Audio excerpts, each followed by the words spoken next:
empezar con Ucrania, porque aunque hemos hecho un programa hace no muchos días hablando de Ucrania, es importante contextualizar lo que está pasando ahora mismo.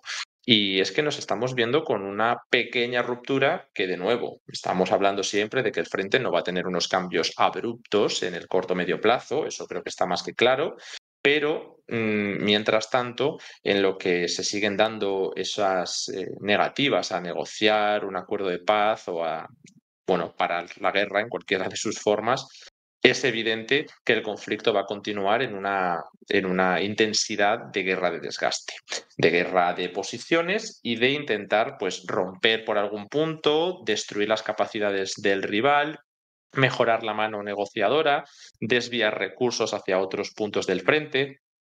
En general se está jugando bastante con el tema de fronteras. Por eso, esa escalada que se ha ido viendo durante estas semanas, que es probablemente lo más importante que os podemos contar durante el mes de junio, que era concretamente cómo desde Ucrania se han ido dando durante estos meses, incluso ya años, incursiones de grupos técnicamente rusos, pero también vinculados con las Fuerzas Armadas ucranianas en los oblasts de Belgorod, de Kursk y de Briansk.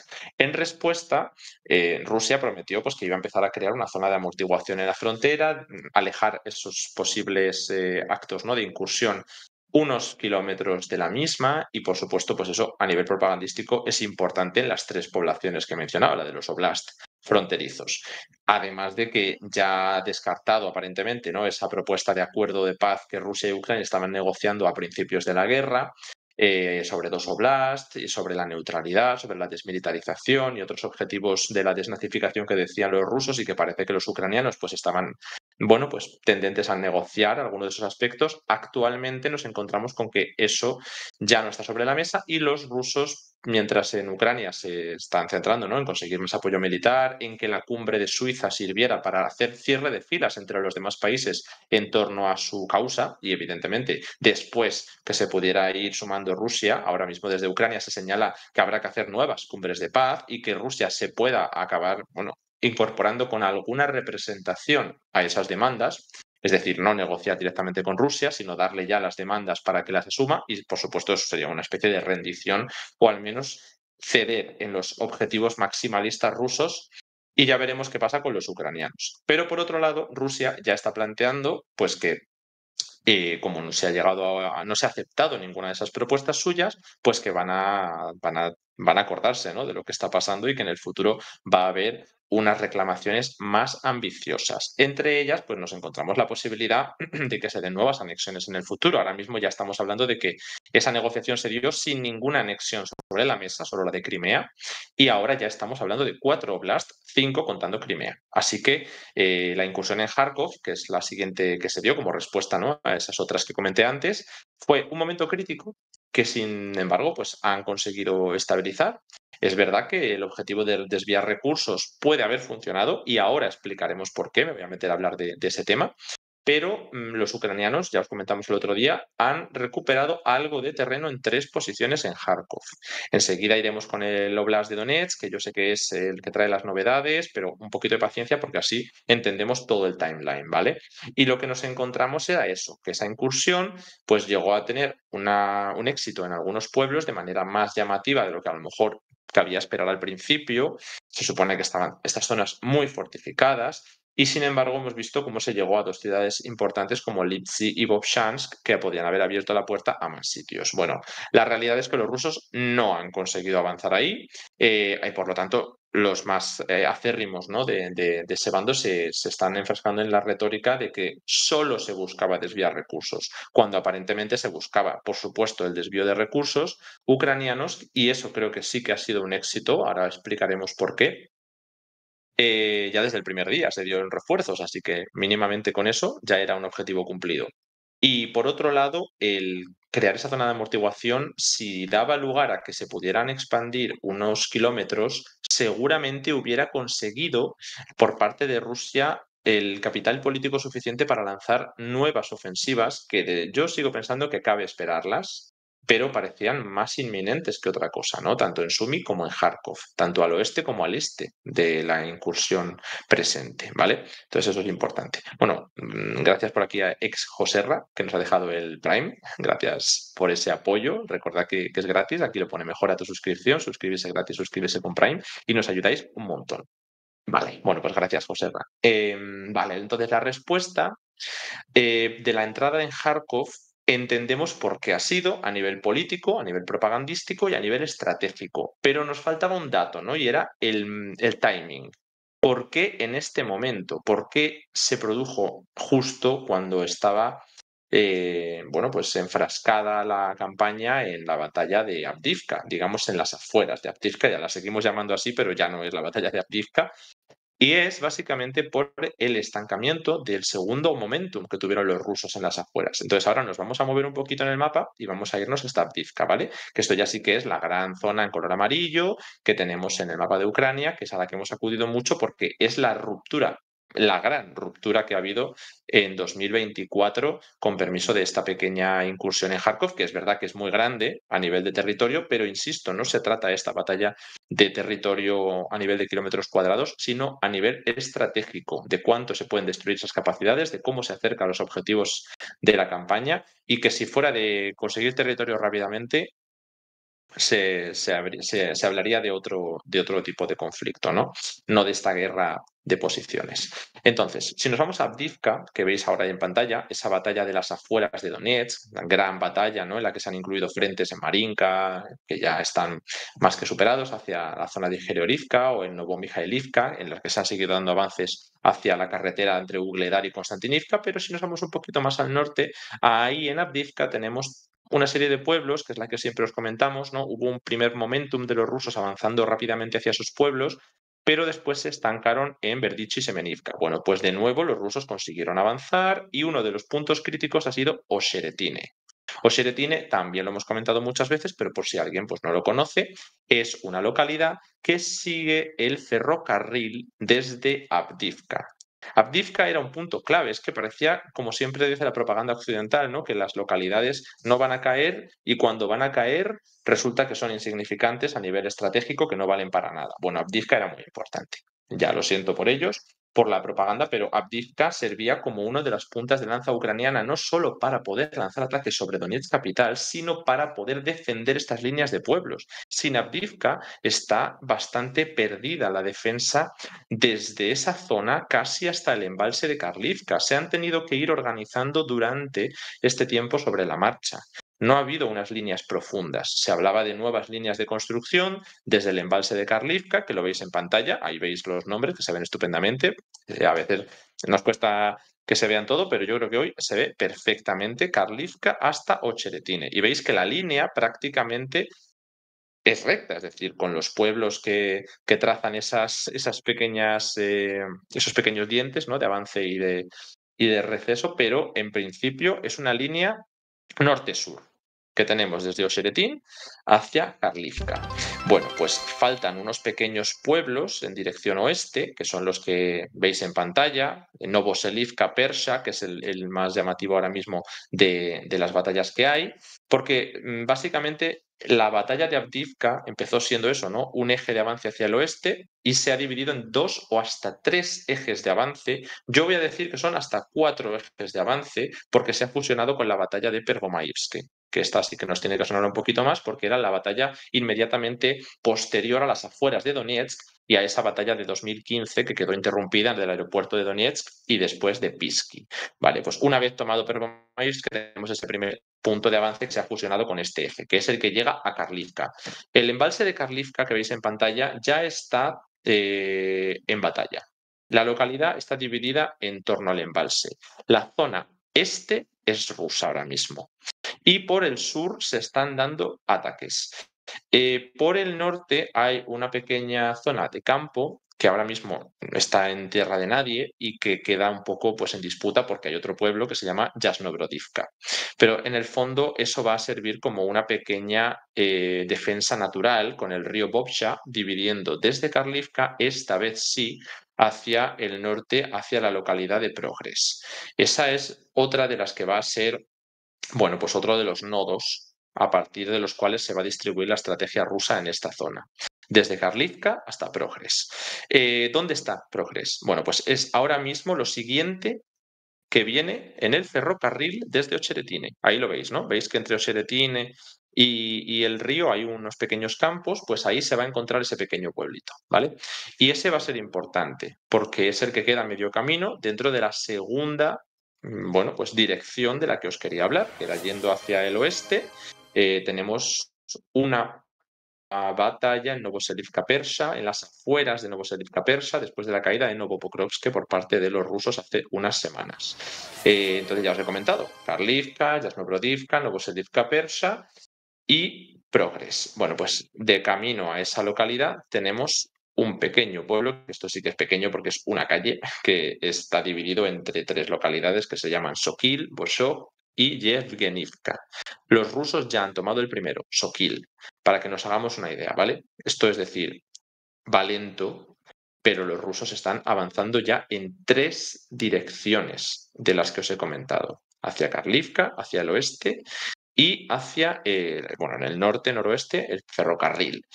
Vale, bueno, primero, esto es importante porque si vemos la imagen más grande, como la estamos viendo ahí en pantalla, veis una localidad que se llama Pokrovsk en la esquina superior izquierda. Pokrovsk puede parecer que es una localidad grande más y que no es importante, o bueno, pues es importante igual que lo son todas. Pero la realidad es que es la última gran localidad en este eje antes de que se acabe el oblast. Es la última localidad importante antes de la frontera entre Donetsk y Dnipropetrovsk. Eso es importante, porque por lo tanto, tomar Pokrovsk o acercarse a Pokrovsk o romper desde allí la línea de suministros hacia el resto del Donbass puede suponer un antes y un después, o al menos puede suponer un golpe propagandístico fuerte, ¿vale? Eso es importante. Ahora vamos con el tema del norte, pero antes le quiero dar las gracias. Tenemos un par de subs por aquí a Captain Marmota de nivel 1, ya 5 meses, muchas gracias, y también a Carritos Vix con Prime. Bueno, pues fantásticas las dos. Gracias por hacer posible que exista este medio. Recordad que tenemos la meta de suscripciones aquí en pantalla y estamos en 713 y a ver si conseguimos dar un empujoncillo hoy, ¿vale? Tenemos el tren del hype activo además. Vale, bueno, pues importante lo de Avdiivka, ¿vale? Estábamos hablando de estas tres localizaciones, en dirección oeste casi todas, pero algunas hacia el norte, y nos falta esa cuarta que os decía porque desde Oseretin no solo se presiona hacia el oeste, sino también hacia el norte. ¿Y en el norte de Oseretin qué hay? Bueno, pues ahora vamos a ir moviéndonos un poquito porque sin dejar el ojo puesto en Pokrovsk, hay que tenerle siempre un ojo puesto como ese objetivo que no es inmediato desde luego, pero que va a servirnos para entender toda la línea de frente actual, está la carretera que conecta Pokrovsk con el eje de Bakhmut. Bakhmut, Chasiv Yar, todo esto nos suena, ¿no? De una batalla que lleva meses y meses y meses. Bueno, ya no es la batalla de Bakhmut, es la batalla de Chasiv Yar, porque ya se ha terminado de tomar las afueras. Sí es cierto que aún los ucranianos controlan una porción significativa, pero pequeña, porque al final ya no es ni localidad, ¿no? En los campos al este del canal de agua de Bakhmut, pero ya hablamos de batalla de Chasiv Yar, ¿de acuerdo? No hablamos tanto de batalla de Bakhmut. Insisto, son campos, zonas que las zonas de trinchera relevantes, yo las que he visto están tomadas. Voy a volver a comprobar, pero vamos, yo las zonas de trinchera importantes que vi al norte de Klishivka están tomadas por los rusos, el sur de Andrivka, ya no quedan ahí pueblos, quedan campos. Y en el norte de la batalla de Bakhmut, que es básicamente Ivanivsk, Bogdanivka, también está tomado por los, bueno, Ivanivka más bien, al norte de Ivanivsk, perdón. Bogdanivka está tomada, Kalinina ha sido asaltada varias veces, pero no está del todo tomada. Ahí en pantalla veis Bogdanivka, ¿vale? Pues Kalinina es literalmente lo único que separa Bogdanivka del canal de agua. Es que no es ni, no llega ni a ser una gran. Es que no es nada, es que es una calle, de nuevo, dos calles, ¿vale? Y lo que os comentamos siempre de Chasiv Yar. Chasiv Yar, una ciudad segmentada en subsectores, geográficamente dispersos, en medio de un bosque y de unas pequeñas alturas. Importante, pero como decimos, los rusos ya han asaltado el este, el distrito que se llama microdistrito del canal, ¿no? El del este.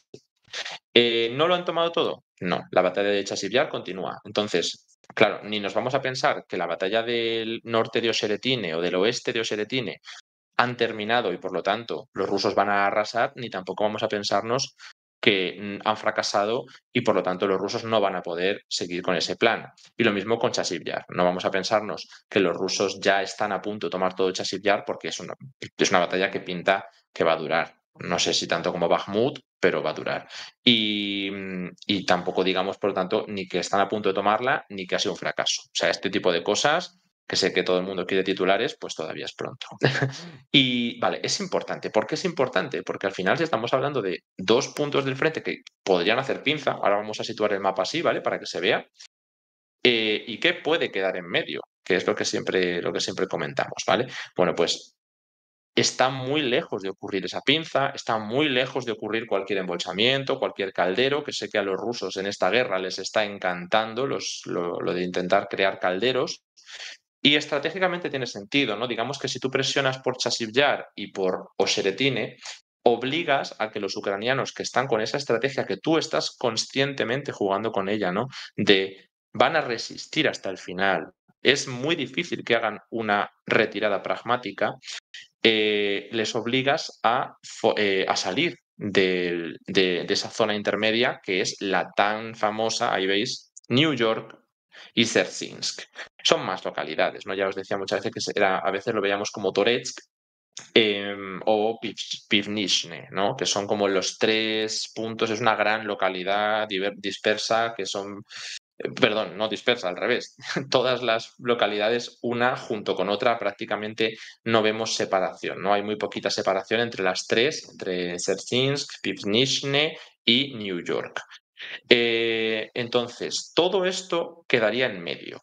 La batalla de Chasiv Yar va lenta, la de Oseretine un poquito más rápida, pero va lenta. Ese timing en el cual los ucranianos han conseguido parar el segundo momentum ruso, el primero era el de los pueblos de Avdiivka, el segundo fue el de Oseretine, se ha conseguido parar la dinámica hacia el norte, frenar de nuevo con la dinámica ya lenta a la que estamos acostumbrados en Chasiv Yar, cualquier oportunidad de un caldero más rápido.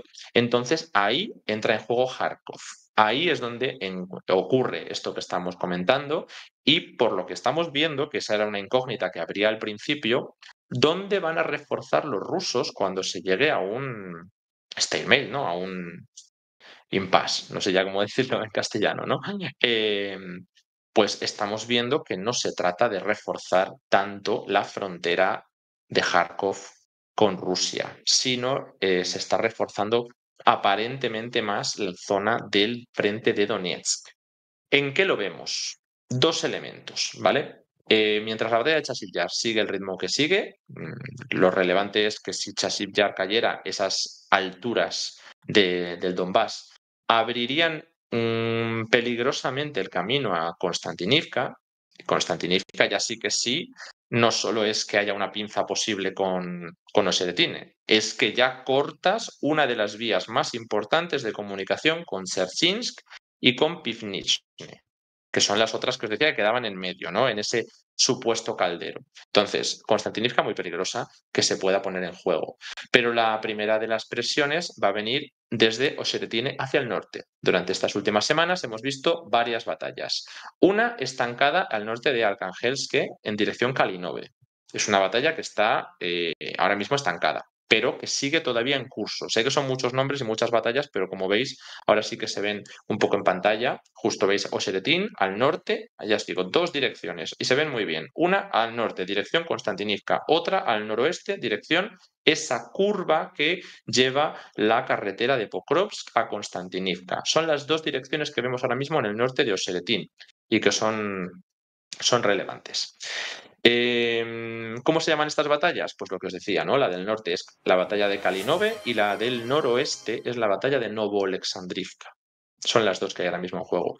Y la de Novoalexandrivka, por cierto, a los rusos le está yendo lento, pero han tomado la mayoría de la localidad. Bueno, está ahí como la mitad de la localidad, podemos decir quizá, ¿no? Está también de nuevo frenada, pero los rusos están volviendo a bueno, pues poner recursos en esta zona. Bueno, veo aquí una nueva sub de Alsigarst con Prime. 6 meses. Bueno, gracias, muchísimas gracias por hacer 6 meses posible este contenido, ¿vale? Ahora os haré algún tipo de recordatorio, pero por no cerrar el tema, voy primero a terminar con Donetsk, ¿vale? Y luego vamos con otros puntos de la política internacional, que hoy tenemos bastantes cosas. Y si tenéis cualquier pregunta, dejadla, ¿eh? Que yo he visto por aquí mucho comentario, pero poca pregunta. Así que estaremos disponibles. Vale, entonces, las dos direcciones que os digo desde Oseretine son súper importantes. Abren las puertas a que pueda haber un problema logístico. Es verdad que estamos lejos, ¿no? Tanto desde Chasiv a la Konstantinivka, como desde Oseretine a la carretera Pokrovsk-Konstantinivka, como desde Oseretine y Kalinove, esa dirección norte, hacia, bueno, pues un posible caldero. Entonces ha llegado lo que es la gran noticia de la semana. Os acordaréis, hace unos días, si no, pues os lo recuerdo ahora, que vine con mi compañero Jorge para comentaros que se había dado una brecha, una ruptura del frente en Mayorsk. Vale, en el mapa podéis ver dentro de las manchas de color amarillo, que es ese territorio ganado por Rusia en 2024, como os he señalado y os he explicado durante este programa, la ruptura de Oseretine en el sur de la pantalla y en el norte la de Chasiv Yar. Pues lo que aparece en el centro, esa pequeña mancha de color amarillo, es la brecha de Mayorsk, pero ha crecido bastante. Mayorsk no es ni una localidad prácticamente, no llega a ser, yo no le daría ningún tipo de peso a nivel poblacional. Lo que es un cruce logístico muy importante. Durante la batalla de Bakhmut fue clave. Diría que antes de la batalla de Bakhmut, porque antes de la batalla de Bakhmut, los rusos no controlaban tanto la zona oriental, ¿no? Lo que veis en el mapa, que es Soledar, después de la brecha de Popasna que se abrió en Lugansk, y se intentó presionar por el sur. A ver si podemos acercar un poquito el mapa hacia la zona de Gorlovka, ¿vale? Para que veáis a lo que me refiero con esa mancha de color amarillo. Es un pequeño cruce, que es donde, por cierto, empieza esa gran barrera que hemos ido comentando durante meses, ¿no? Que no es para tanto, pero que logísticamente ha sido importante, que es el canal de agua en esa zona de Mayorsk, y que no aparece en el mapa como tal, viene nada más que en ucraniano o en ruso, ¿no? Nada más que aparece con esas letras, pero yo os digo que se llama así. Y bueno, pues eso, que ahora cuando nos acerquemos a Gorlevka veréis ese trozo de color amarillo que se intentó tomar para ir hacia el norte, es decir, para asediar Bakhmut por el sur, y finalmente Bakhmut tuvo que ser tomada por otras vías, ¿no? Eso es algo que ya hemos comentado en otros programas y que tampoco procede. Ahí lo vemos en pantalla, ¿vale? Entonces, ahora veréis, como digo, no sale lo de mayores porque es que no sale, o sea, ya os comento que sale solo en ucraniano, pero el hecho de que se tomara es importante por dos motivos. Primero, porque se ha roto una de las líneas de defensa de 2014. Eso es lo que ponemos en el título. Rusia rompe la defensa de 2014 en Mayorsk. Diréis, bueno, ya se ha roto muchas veces, vale, bueno, pues es que la de Mayorsk, la de este frente, ¿no? Mayorsk, New York, todo este punto que hay entre el de Chasiv Yar y el de Oseretine, es literalmente el último frente de 2014 que quedaba por romper. El último, desde los acuerdos de Minsk. Y por lo tanto, esta ruptura, bueno, pues puede ayudar a crear esa zona de amortiguación en torno a otra de las grandes ciudades de Donetsk, que es Gorlivka, que está controlada por los rusos desde entonces. Y bueno, ese es el primer motivo y el más evidente. El segundo tiene bastante que ver con las otras dinámicas que os he comentado, como la de Kharkov. Y es que los rusos han desviado, bueno, han conseguido que los ucranianos desvíen algunos recursos a Kharkov, que está siendo más o menos útil, porque los ucranianos parece que van recuperando un territorio que a lo mejor no era el prioritario para los rusos. Y aquí pues vamos viendo cómo los rusos han logrado ya desde esa brecha, una vez que se ha pasado el cruce, no sabemos muy bien cuáles son las defensas que tienen los ucranianos en esta zona. Lo primero que han hecho ha sido seguir yendo hacia el sur, a tomar parte de ese frente de 2014, y han tomado lo que pone ahí Sumi. Sumi, esa pequeña proporción que hay diría ya en tierra, era tierra de nadie, ¿no? Entre Horlivka y la localidad de Sersinsk, que es la relevante, la más relevante, digamos, de la zona. Y en esas no solo ha ocurrido Sumi, sino que los rusos ya se han lanzado hacia una de las primeras calles. Insisto, esto ya es una localidad grande, complicado que sea relevante este ataque, pero ya es el primero importante en Pivnishne, lo que os he comentado al principio. Y ahí, bueno, pues podemos encontrar pueblos como Pivnishne y Dashne, que lo veis también en pantalla, Druzhba, Krimske, Chersinsk, todo eso se encuentra en la misma zona. Todos esos pueblos, que yo creo que Chersinsk tiene que llegar a ser una ciudad. La verdad es que ahora mismo ya no estoy seguro exactamente de cuánta población ha tenido, pero en general, momentito, ahora. En general, pues es una ruptura importante. Es una ruptura importante y que abre las posibilidades de que los rusos en el futuro pues consigan avanzar hacia el noroeste. Si se va a lanzar una batalla por Sersinsk, por New York, por cualquiera de estas localidades, no lo sabemos. Son localidades grandes. Sería desde luego una batalla urbana, bueno, considerable. Tampoco son tan grandes, ¿no? Hemos visto batallas más grandes en este mismo oblast y en este mismo año incluso, ¿no? Pero sí que sería un destino de recursos notable. Por ahora parece que los rusos sí están destinando algunos recursos más al frente de Donetsk y por eso pues la situación está concentrándose en esta franja, la de Mayorsk, la de el avance hacia la carretera Pokrovsk-Konstantinivka, y que esto se podía hacer, como he dicho, desde el sur por Oseretine, desde el este de Chasiv Yar, pero puede que también desde el sureste, esta dirección intermedia, desde Mayorsk. Tres direcciones de avance sobre esa carretera son muy peligrosas. Tres direcciones de avance. Vamos a esperar a ver cuánto se consolida el avance en Sumi, que veis en pantalla, y si se acaba siendo relevante, que por ahora parece que puede serlo, por cómo ha ido sucediéndose el avance ruso después de esos últimos 2, 3 días, ¿no? Tras la toma de Mayorsk. Igual en una semana tenemos más información para saber, bueno, pues si se ha vuelto a estabilizar y se vuelve a intentar presionar desde otro frente, presumiblemente el de Oseretín, que es el más prometedor, no tanto el de Chasiv Yar, pero bueno, esto ya es una cuestión de apreciación personal y ahí pues veremos, ¿no? Qué es lo que ocurre. Son ahora mismo los tres grandes puntos críticos que se han abierto en el frente de Donetsk, a pesar de que algunos pues ya los teníamos localizados y más que localizados, ¿no? Por parte de los rusos. Vale, bueno, pues eso, si hay alguna pregunta en el